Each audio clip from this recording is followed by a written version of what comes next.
welcome to another episode of Content Supply Live. It's been a while since we've discussed topics, but we're back better than ever. So today we are going to discuss a short from the Sinek podcast, a little bit of optimism. So yeah, let's just dive right into it. Break. Yes. I got a tape of a comedian named Ray Ramone. I don't know if you've been watching TV, the crap it's on now. I just asked him, tell me about yourself, where you come from.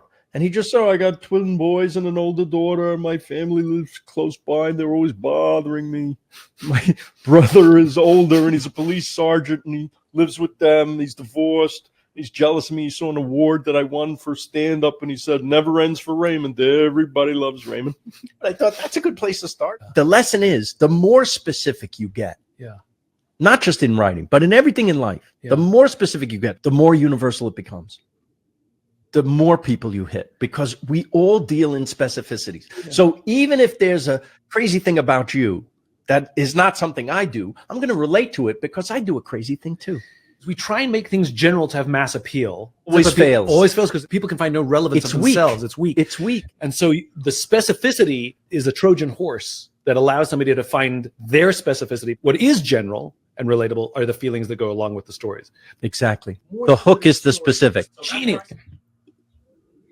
So what do you guys think on that? I have a lot of thoughts on this, and I think it's just I love a cold reaction from you too. I think it's super interesting. I feel like they're saying, it's super counterintuitive when you're marketing a company to really hone in on something specific or really, really niche audience, because I think a lot of people are afraid of we want this product to be for everyone. And it really is for, because you want to sell it to as many people as possible. But really, I think the more generic your messaging is, the more it gets lost in all the other companies' generic messaging. And so I do like that they talked about how being specific, while it might be counterintuitive, it really benefits your business, because even if people can't relate to that specific thing, we all deal in specifics, like they said, which I think is so interesting. So right now I'm working with an influencer who works in gut health, and part of what makes her content perform so well is that she lists out these super, super specific things that happen in the body or reactions that our body has that people are worried about. And while people might not relate to every single one on the list, they can really, really relate to one of them because it's so hyper specific and it's never really been called out like that before. And I think people feel a lot of comfort in that. And so they give her a follow even though she covers a variety of different illnesses and reactions to things, people can find comfort in the specifics that she calls out. So yeah. I think it's interesting. Yeah, I agree. When I first watched this, I was trying to think of other brands that do this really well. And I first thought of Coke with the Share a Coke, and it has a bunch of different names on the bottles. Yes. And I just thought, I just started thinking about that.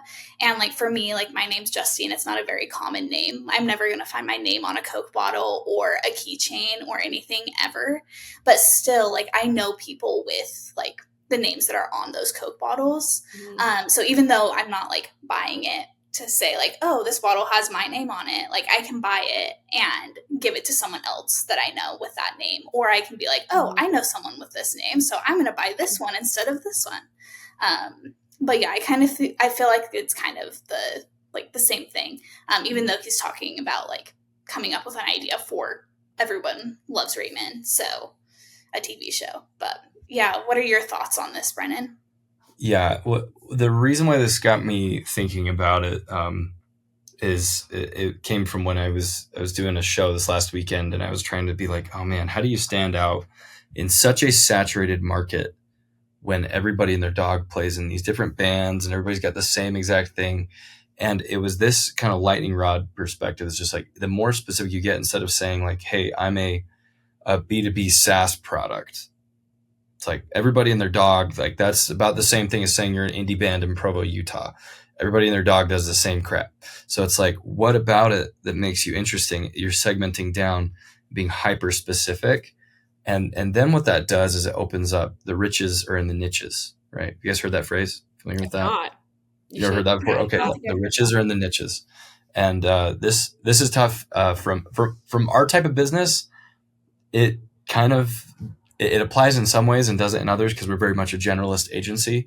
But I would dare say for the majority of businesses, finding a hyper targeted niche to be able to bring your message to, it goes in like this value stack. So let's say that you're a corporate trainer that helps people with public speaking. So you're a public speaking trainer. What if you're a public speaking trainer for financial professionals that live in the Intermountain West, and that's it? There's different levels of like, I'm a corporate trainer, I charge X amount. I'm a corporate trainer that trains financial professionals. I'm a corporate trainer that trains financial professionals in this area. And then even going further, it's like, I work with professionals that are over an X amount of dollars that they're able to churn for their clients a year. And so you get so specific, then you can be able to segment and be like, oh, who does this guy help? He helps someone like me. I can actually work with this person. Versus like, oh, you're a corporate trainer. Maybe you can help. Maybe you can't. I don't know. In a context, this is another thing I've seen is like gyms do the same type of thing. It's like, oh yeah, we're a gym. All right, cool. It's like, no, we're a gym that works for like, it's a 24-hour thing and it's designed for working professionals. And we have trainers who work with corporate people who can only work out at the worst times. So we always have trainers at 3 a.m. or 4 a.m. when you can actually get to the gym. Like if you targeted things that way, then you could target people in a very specific and niche way. And those are like kind of generic and kind of boring examples there. But the idea is the more specific you can get on how much money people make, what types of problems they have, how you can talk to them. In a B2B context, that's one way to stand out. But even a direct-to-consumer context, get really specific on those issues that you solve, those really specific on the headaches that people have. Connect emotionally with those, and that helps a ton. This is a different play a little bit if you're trying to, if you're doing comedy, if you're doing writing music, you take that same principle and you apply it in a different format. But I thought that was just very interesting because when you are hyper specific in the right ways, it can help. Now, this is my one caveat though. You can do this completely wrong if you're getting shop talk in there. You guys know if you're familiar with that concept of like getting lost in the weeds. Like if I'm going to come out here and say, oh man, when you use UGC, it really helps your KPIs to be able to leverage your content, to be able to get out of the, to be able to get higher view time and better ROI on your video content. If someone is brand new to marketing, I didn't say anything, just barely, that helped them, right? Or if they're trying to find a particular way to be able to connect with what I'm saying, you've got to find the right things to be specific on. And so that's my caveat with this perspective is specificity can harm you if you're hyper specific on particular things. Like an engineer getting really into the weeds on what their product does, wrong place to put the specificity in my mind. So I don't know what your guys' thoughts are on that, but that's the 2 cents here is being specific in your connection with people and in your story, super important. But being too specific in some formats can be harmful. But what do you guys think? I think it kind of goes back to like the funnel strategy. I think when people get too, like you definitely want to have a really, really specific niche. Like Brendan said, fridges are in the niches, but you still want to be able to make sure that when you're talking, you're still able to talk to the people who are at the top of the funnel, who maybe are, real estate investors, but they're brand new to it and they don't understand what all these types of loans means or all this jargon. Those types of things, you want to make sure that you're still staying at the top of the funnel. And I think being too specific is like going too far down to where when people watch your content, they're just intimidated by it or bored by it. And so they swipe right away and that will destroy your analytics. So yeah, I agree. I think being specific when it comes to niches is great, but then be really, really conscious of where you're at in the funnel, making sure that you're not too far down and that the content you're producing for like the free public is still staying at the top and middle of the funnel. I agree with that.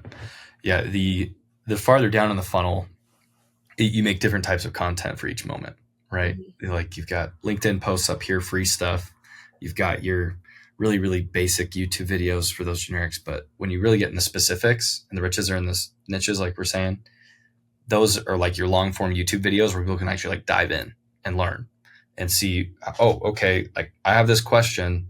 Here's this answer. It's very specific. You have that video that has the exact answer, 10-minute long form thing that explains it beautifully and does your selling for you. You could have 50 to 100 views of that video and generate $1 million. Whereas you could have 1 million views of one of these short form videos or 10 million views and it does nothing.